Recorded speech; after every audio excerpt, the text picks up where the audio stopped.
Okay, guys, I'm here for episode 5 of WCWtober, the review series where I take a look at every WCW Halloween Havoc for the first part of the month of October. Today's episode, we're focusing on Halloween Havoc 1993, which took place on October the 23rd, 1993, from the Lakefront Arena in New Orleans, Louisiana. We have an 8-match card, so a 40 maximum star rating. Before the matches start, there's this weird little mini movie involving Tony Schiavone and a bunch of kids and all that. It's a really, really stupid thing. It's probably the thing that this thing is most known for that actually happened is for that stupid thing. So on to the matches. The opening contest is a 6-man tag matches. It's Ice Train, Charlie Norris, and the Shockmaster versus Harlem Heat and the Equalizer. This is a 1.5 star 6-man tag. It's nothing really special, which this show suffers from. This show suffers from being borderline average with the exception of one match.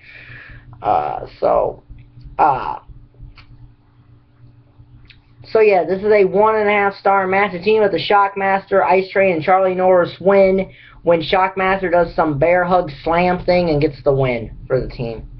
So then we get Ricky the Dragon Steamboat versus Paul Orndorff, who has the Masked Assassin with him. This is a 2.5 star match. It's kind of a boring match, but it's a 2.5 star match. Finish is when the assassin... Steamboat's on the floor, the assassin loads his mask in and headbutts Steamboat, which earns Paul Orndorff a count-out victory. Feud didn't continue after this, because Steamboat went into a feud with Lord Steven Regal after this, so finish is kind of weird in that aspect. 2.5 stars, though. So then we get a WCW World Television... WCW World Television Championship match. Lord Steven Regal versus the British Bulldog. 2.5 stars. The match goes to a time limit draw. Again, feud didn't continue, so should have been a decisive winner one way or another. 2.5 stars. Not a bad match, but just an average match like most of this show. So then we get the WCW United States Championship match. Dustin Rhodes versus Stunning Steve Austin. 2 stars. Okay little match. Again, nothing really special, but an okay match. There's a finishing spot in this match where Steve Austin pins Dustin Rhodes with his feet on the rope and gets a 3 count.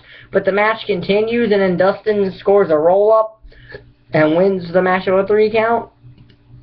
Which is kind of confusing, because if the referee saw Austin's feet on the rope for leverage, why did he count the 3? That doesn't make any sense. Now, the feud did continue after this, as these two met at Starrcade 1993 for the U.S. title on a 2 out of 3 falls match. So the finish made sense in that right. I just don't understand. It's kind of confusing. If the referee saw Steve Austin put his feet on the ropes to pin Dustin Rhodes, why did he count the 3? That part doesn't make any sense, but 2 stars.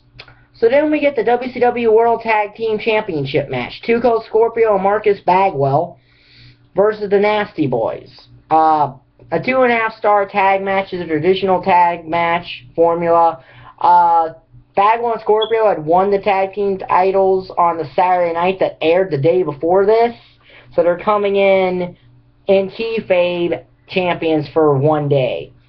And while the referee is distracted, Jerry Sags hits Bagwell with a boot. Knobs covers, gets the win on the Nasty Boys to win the tag team titles back. 2.5 stars, like I said, formulaic tag match. So then we get Sting versus Sid Vicious in a match billed of Who's the Franchise at WCW. And just like their match at Halloween Havoc 1991, this match is 1.5 stars. Although with a better finish, but still a 1.5 star match. Finishing sequence, Colonel Parker gets confused about the leg. you know, he's trying to grab Sting's leg, but he ends up grabbing Sid's. And then, as they're having a discussion, Sting rolls Sid into Colonel Parker, rolls up Sid, gets the win. And then Sid walks out and discusses with Colonel Parker. This was Sid Vicious's final WCW pay-per-view appearance until he showed back up in 1999, as he was fired in 1993 around Starrcade for an incident with Arn Anderson with the double stabbing. That might have happened in November or whatnot. I just know it was shortly after this that he was fired from WCW for the double stabbing of him and Arn Anderson. So 1.5 stars. So then we get the WCW International World Heavyweight Championship match. Yes, the former NWA title had become the WCW International Championship because WCW never bothered to merge their two titles until 1994. Probably because Hulk Hogan had something to do with the coming in, had something to do with those the mergers of that. But what do I know? This is a 3.5 star match. Their Fall Brawl match is actually better than this because this one can be a tad bit boring. Yes, it's got psychology of Ric Flair working over the knee for the entire match. And it all does 2 referees. A normal one in Randy Addison who's inside, and then a special one of Terry Taylor who's on the outside. There's a ref bump on Randy Anderson. Then there's one directly on Terry Taylor. Rude goes into his tights, pulls out an illegal object. Flair gets it, hits Rude with it, but Randy Anderson sees that and disqualifies Flair, giving Rude the win. Feud didn't continue. It probably would have, but due to Sid Vicious's firing, Flair was inserted into the WCW Championship match in Starrcade 93 against Vader, and then Rude moved on to the Boss, or the Big Boss Man. So 3.5 stars.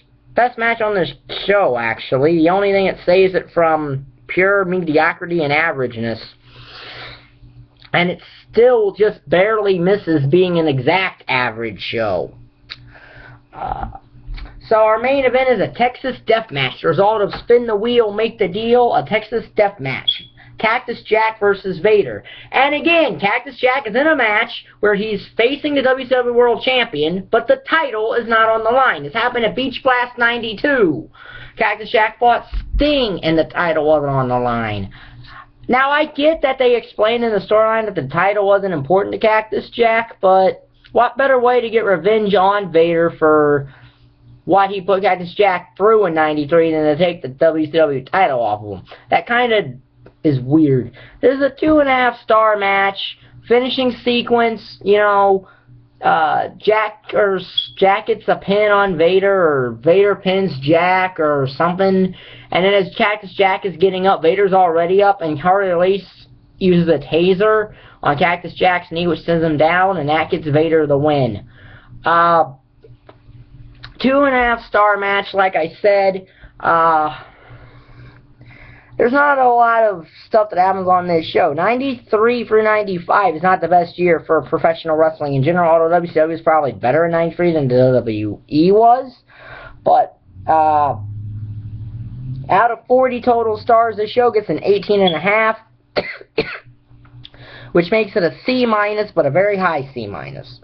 So the next episode of WCWtober, I'll be looking at Halloween Havoc 1994, and I'll be uploaded tomorrow.